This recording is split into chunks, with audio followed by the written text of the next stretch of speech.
What is the name of a 12-liter wine bottle? A wine bottle, a bottle of wine containing 12 liters of wine. Believe it or not, this is a super large, super-sized wine bottle. But what is the name of it? So if you followed my guide to the large format wine bottle sizes, you already know that a Magnum is twice the size of a 750 ml standard bottle of wine. A Magnum is a 1.5-liter bottle of wine. It's already pretty large. I'm sure you've seen one.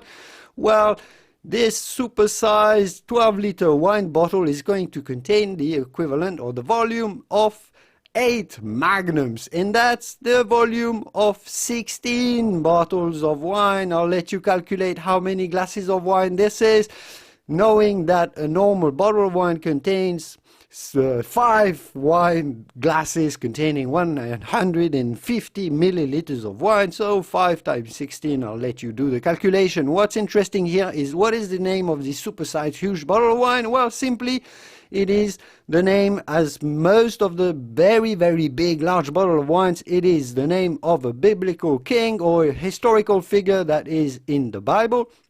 In this case, Balthazar.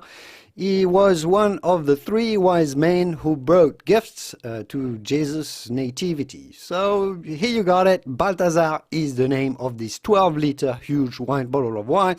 I hope you have one at home. Now you know how you call it when your guests come for this very special dinner, and when you pop open that bottle of wine that is just huge, this Balthazar, you can just say, hey guys, I've got a Balthazar at home, let's have a big party. Enjoy your wine, guys. I hope this video was useful. If it was, give it a quick thumb up before you go to support my work, and I will see you soon in the wonderful world of wine. Au revoir, bye bye, cheers, ciao.